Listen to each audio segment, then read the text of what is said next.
Et on a le plaisir de recevoir aujourd'hui le professeur Aimé Boni. Bonjour.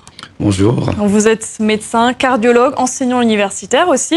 Vous avez présenté très récemment un important travail d'études panafricain sur le traitement des maladies du cœur. C'était à l'occasion du Congrès mondial de cardiologie à Paris. C'était au début du mois.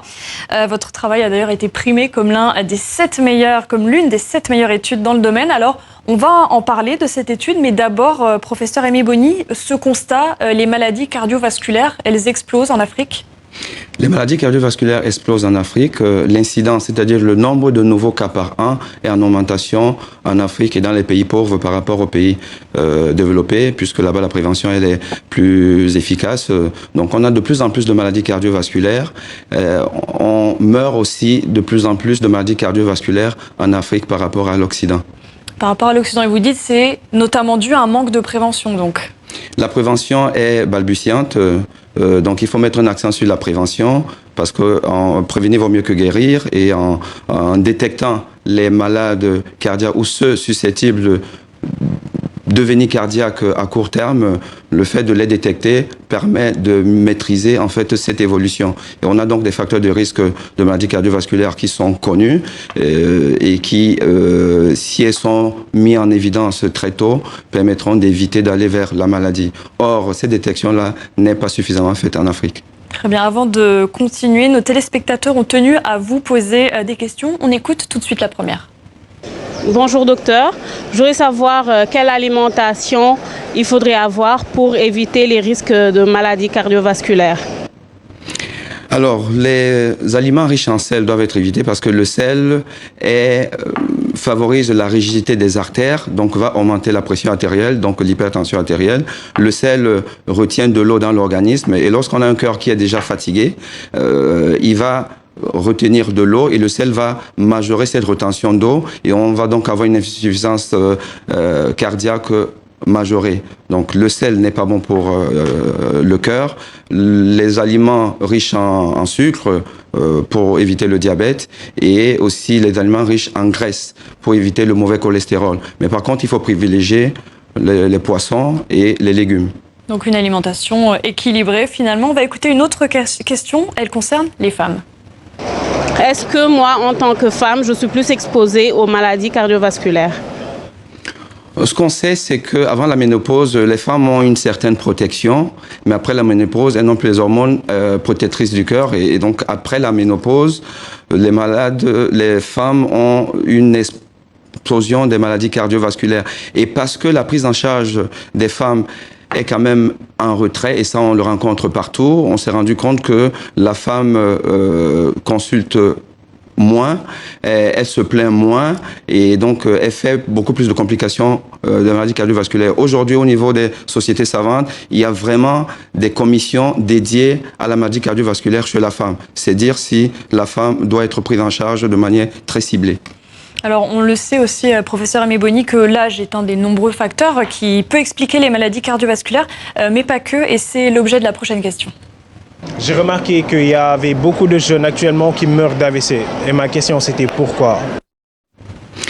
Alors, l'AVC, effectivement, c'est l'apanage des vieux, parce que les causes principales d'AVC sont l'arythmie cardiaque, ce qu'on appelle la fibrillation auriculaire, qui est en fait le vieillissement du tissu cardiaque et qui va donc entraîner ces arythmies-là, ou encore l'hypertension artérielle, qui est aussi la maladie des vieux. Mais malheureusement, on rencontre de plus en plus une augmentation de l'incidence des AVC chez les sujets jeunes. Les causes sont multiples, mais il faut retenir que le VIH est l'une des causes d'AVC du sujet jeune. Il faut aussi explorer les maladies du sang, de la coagulation, parce qu'il doit y avoir un équilibre entre les facteurs qui vont entraîner la coagulation du sang et les facteurs qui vont entraîner la fluidité du sang. Cet équilibre doit être fait. Et quand ce n'est pas fait, à cause d'un déficit en certains facteurs, on peut coaguler plus, former des caillots qui vont aller donc dans la grande circulation et aussi au niveau de la petite circulation vers le cerveau et entraîner donc un AVC.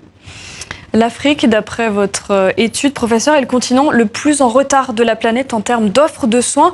Et vous dites que c'est à cause d'un manque de volonté politique. Est-ce que la santé, c'est le grand oublié des politiques africaines ? Alors, notre étude a effectivement montré qu'il y a une vraie disparité de prise en charge en Afrique. En Afrique du Nord, on soigne mieux. En Afrique du Sud, Et en île Maurice, on soigne autant qu'en Afrique du Nord. Mais en Afrique subsaharienne, francophone davantage, mais anglophone aussi, on soigne moins bien. Et la raison principale, c'est que les politiques de santé ne remettent pas l'être humain au centre du développement. Il y a peu de moyens mis en jeu. Il faut savoir que la déclaration d'Abuja en 1991 avait demandé aux États de consacrer 15% de leur budget à la santé. Or, la plupart des pays sont à moins de 5%. Mon pays, le Cameroun, est à peu près à 4%. Et donc, vous vous rendez compte qu'avec moins de 4%, c'est-à-dire à peu près $20 par habitant par an que les États consacrent à la santé, on ne peut pas soigner un individu avec $20. Donc, les familles sont obligées de passer à la caisse. Or, la pauvreté étant quand même très prégnante dans nos sociétés, les gens se soignent mal. Et d'ailleurs, une autre étude internationale du professeur Hamilton au Canada, du professeur, autant pour moi, Salim Youssouf à Hamilton au Canada, a démontré que aujourd'hui, le facteur de risque le plus important de développer maladie cardiovasculaire et de mourir de maladies cardiovasculaires, c'est le faible niveau d'éducation. Plus on est moins éduqué, plus on va développer les maladies cardiovasculaires. Et ça se comprend, parce que quand on n'est pas éduqué, on ne peut pas rentrer sur le marché de l'emploi.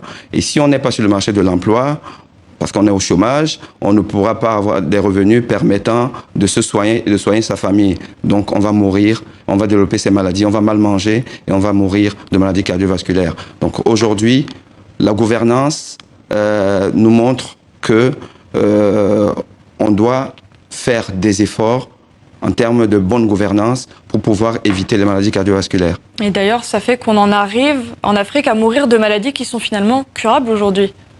Beaucoup de maladies cardiovasculaires sont curables aujourd'hui. La médecine a fait beaucoup de progrès. Je vous donne un exemple précis. Lorsqu'on a un cœur qui est très lent, on meurt si on n'est pas implanté d'un pacemaker. Le pacemaker peut coûter à peu près 800 000 francs CFA. Et encore qu'on peut faire moins. Mais si on n'a pas ça, on meurt. 20% des pays africains n'ont pas le plateau technique et n'ont pas l'expertise pour implanter un pacemaker aux patients. Donc, si vous avez cette maladie-là dans plusieurs pays africains, vous mourrez, ce qui est quand même un scandale. Et donc, vous me disiez aujourd'hui, beaucoup de gens vont donc se soigner à l'étranger. Merci, professeur Aimé Boni. On manque de temps. Je rappelle que vous êtes médecin, cardiologue et enseignant universitaire. C'est ainsi que s'achève votre journal Afrique. Merci de nous avoir suivis. Merci.